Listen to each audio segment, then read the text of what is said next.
What's up, guys? This is Teddy. Welcome to my YouTube channel. This video, we're going to be talking about NgFor in Angular. And NgFor is, it's a for loop, and it's in Angular. It's a way to loop through database data and show it onto a web page in a list format. So you may have seen like a blog, and there's a list of blog posts displayed. That's what an NgFor loop is for. A very important thing about for loops, you can only loop through lists. This is very, very important. This is a collection, sometimes called a list, sometimes called an array. More specifically, or more broadly, it's just a data type with more than one Pokemon in it. You cannot like if there was just like, say for instance, this was not here, and this was just a regular Pokemon.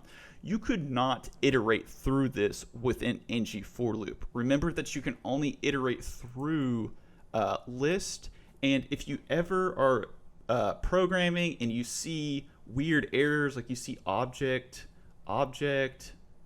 or it's saying null reference error, a lot of times new developers get confused because they're trying to loop through a single entity. They're trying to loop through a single Pokemon when you're only supposed to be looping through list, or vice versa. You're taking a list and you're trying to display it on a web page without a for loop. It's also another case where people totally get thrown off by a different data type. It's literally just remember, that's a very, very important concept in programming, being able to identify when things are a collection, like more than one, and being able to identify when things are not, when they are a single, Pokemon entity. The main thing that you need to look out for, I don't think, just be cognizant of, aware of, is the actual NgFor. It exists right here.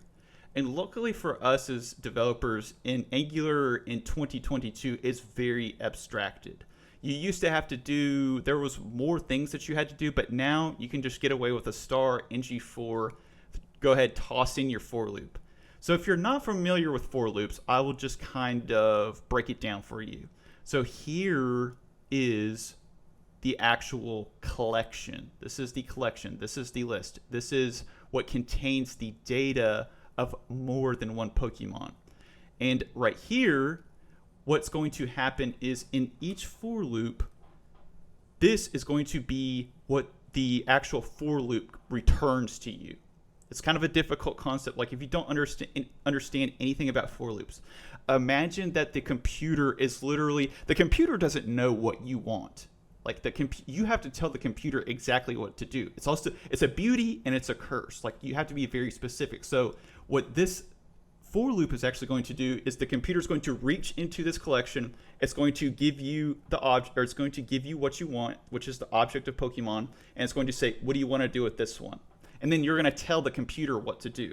But you don't there's no if or anything in here. So you just tell the computer where you want to put stuff. Like the computer's going to iterate through everything for you. It's going to lift the object out of the box.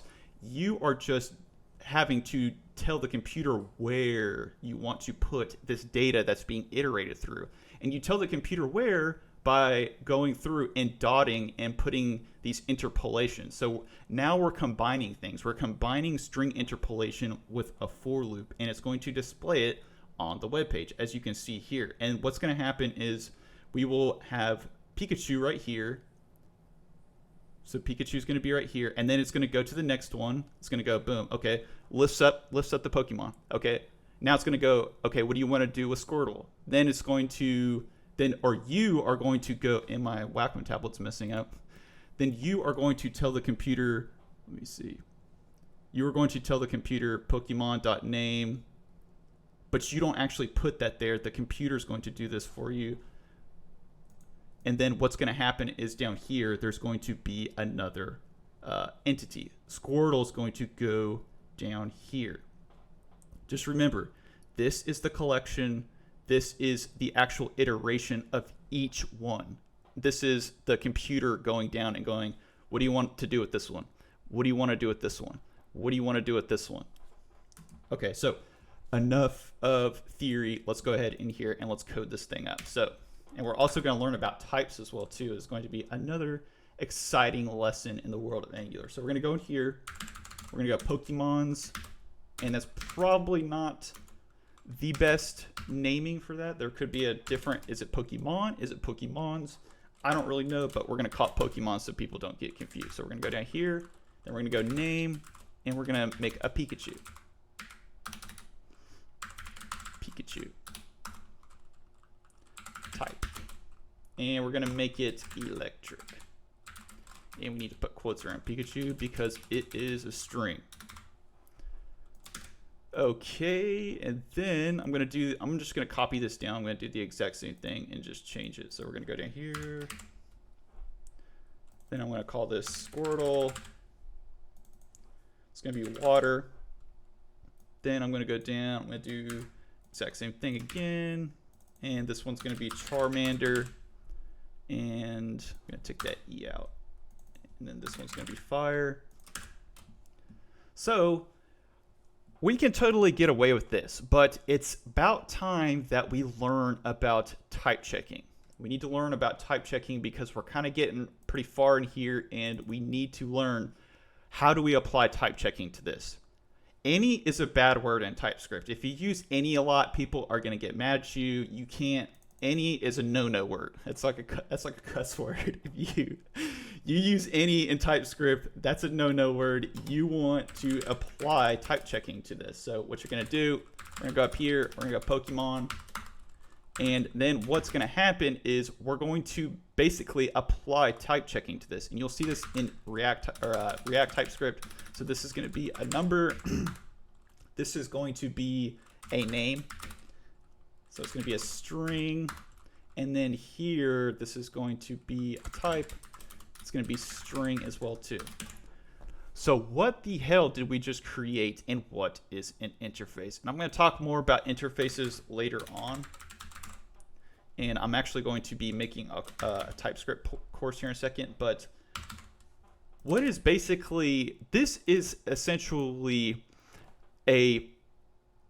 it's almost like a restriction. It's guidelines. It's a restriction on, and I'm just kind of like coming up with this off the top of my head. So there's probably a better way to possibly explain this, but I'm just going to kind of riff here for a second. It's kind of like a guideline. It's almost like bumper rails for bowling.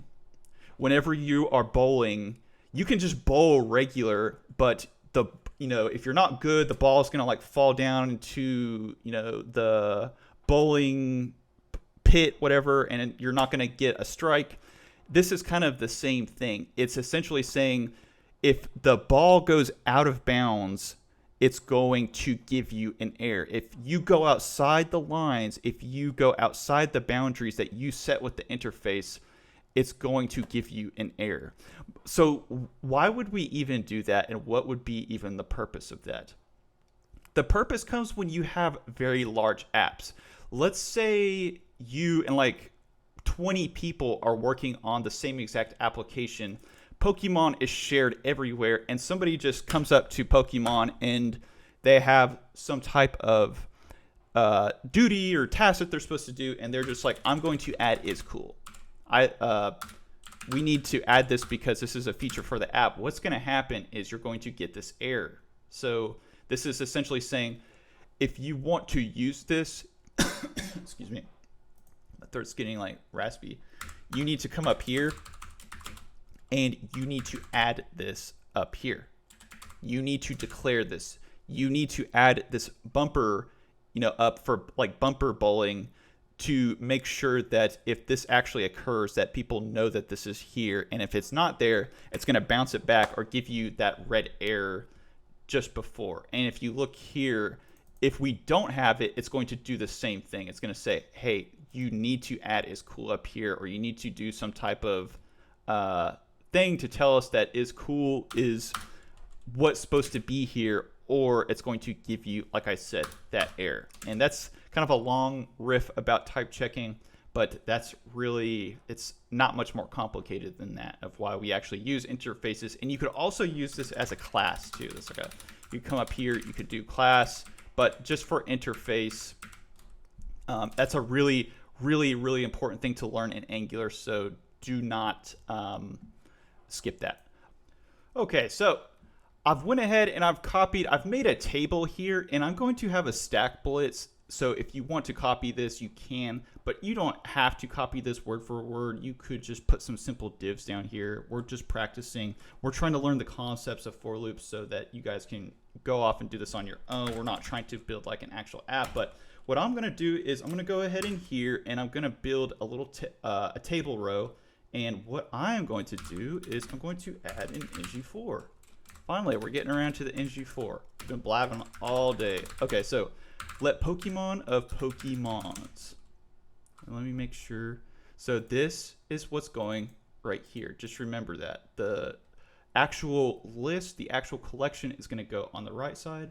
And then we're going to actually, let me see here. Let's add a let. I think another appropriate thing to learn right here would be I is equal to index. Let's go ahead and add an index. So if you have an index that you want and you put that right there, you can also add a number. Angular will handle that index for you as well too. And that's basically, an index would be like 1, 2, 3. If you're not an algorithm master, or you're not, I hope you're familiar with for loops, but if you're not, that's what an index is. Then we're just going to go down in here and we're going to add our Pokemon. So Pokemon dot ID. And that's going to be our ID.